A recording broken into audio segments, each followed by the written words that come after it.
Well, 2023 was a very productive year for the US-India economic relationship, probably the best year historically. The relationship is clearly on an upward trajectory, a very strong upward trajectory. And this is backed by the numbers as well. So for example, trade doubled over the previous 8 years to come to about 190 billion in total trade. Major investments were made in the past year by US companies in India. And following the COVID pandemic, when remote working across the globe became well accepted, there was an increasing flow of work towards India, towards the global capability centers, as they are called. And finally, and interestingly, both countries seem to have found an unprecedented congruence of views in a move to make onshore, whether it's make in India or make in America.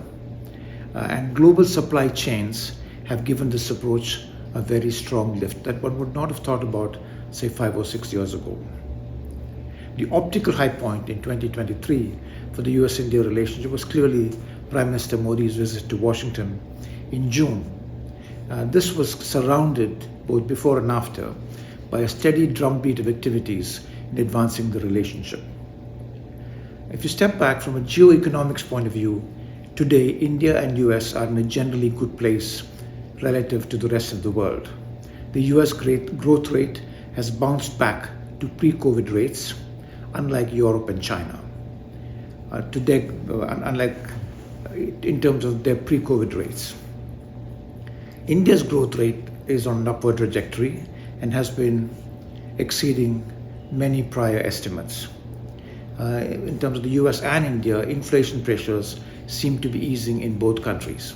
So stepping back, both countries seem to be in a relatively good position compared to much of the rest of the world. In addition, both the US and India share some important points of view. COVID and geopolitical tensions brought into focus for both countries the need for resilience in supply chains as opposed to a pursuit of pure efficiency and lower costs. A very important development in this case is that we are seeing an increasing focus on supply chains being rerouted through India. And in fact, some of the big manufacturing initiatives and investments in India are a result of this new understanding of the need for resilience in supply chains. As I said, this was driven both by COVID, but also by geopolitical imperatives. Another interesting thing to note is the growing conviction that technology is going to be central to the bilateral relationship.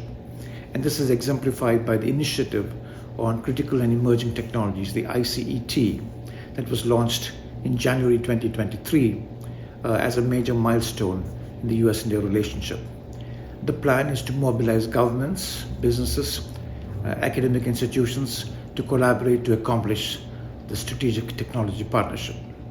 The stated goal is to foster an open, accessible, and secure technology ecosystem that is based on mutual confidence and trust, and that reinforces the shared values and the democratic institutions of both countries.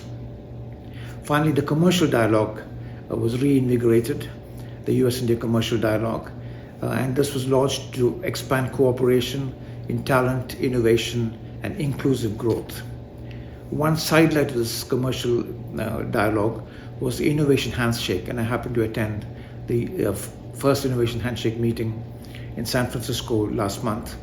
And this sought to bring together entrepreneurs from both the US and India, along with relevant ecosystem players, to advance collaboration, advance opportunities for new enterprises, innovative enterprises in both countries. There's a related initiative called IndusX that tries to harness entrepreneurs in the US and India to address defense needs in both countries. In parallel, there are a number of other initiatives in academia as well as, for example, in space research. If I were to look at the overall multilateral groupings, the QUARD has emerged to be a very important factor. The QUARD started with a strategic dimension, but has now moved towards having an economic dimension as well. And the economic dimension has been mostly about best practice sharing in a number of areas like infrastructure, connectivity, climate, financing, and so forth. Related to that was another initiative called the Indo-Pacific Economic Framework, the IPEF, which includes more countries. In fact, it includes many of the countries in Asia Pacific that would have been part of the old TPP and are part of the current CPTPP. But this doesn't try to become a treaty or a pact.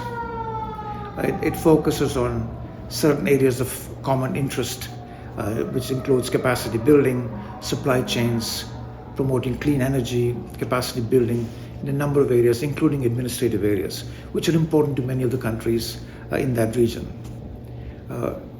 This is actually quite an inclusive grouping of nations, not just including the old TPP members, but also some other countries like Indonesia is a major player, a major part of this configuration. So again, it's a grouping of nations trying to focus on increasing resilience in supply chains, having common interests in climate and so forth. Yet another multilateral initiative, again where, in this case where India has a very central role, is the I2U2, which was India, Israel, US and UAE. Now this might be taking a bit of a backseat now, given the situation in the Middle East. But it just goes to the fact that the US and India are thinking of working together, not just in the bilateral relationship, but together in the QUARD, together in the IPEF, together in the I2U2. So I2U2, it's kind of early days yet. So what's really interesting is that there are a number of strategically thought through initiatives that the two countries are collaborating in. I think it's an unprecedented level of collaboration. There are apparently over 50 bilateral dialogue mechanisms in place between the US and India. And if I were to speak personally, I was here in 2014 in the US government at the beginning of this upward trajectory of the US-India economic relationship. And it's really very gratifying to see where it's going, where the two countries are going together for their mutual benefit. Great. Thank you so much.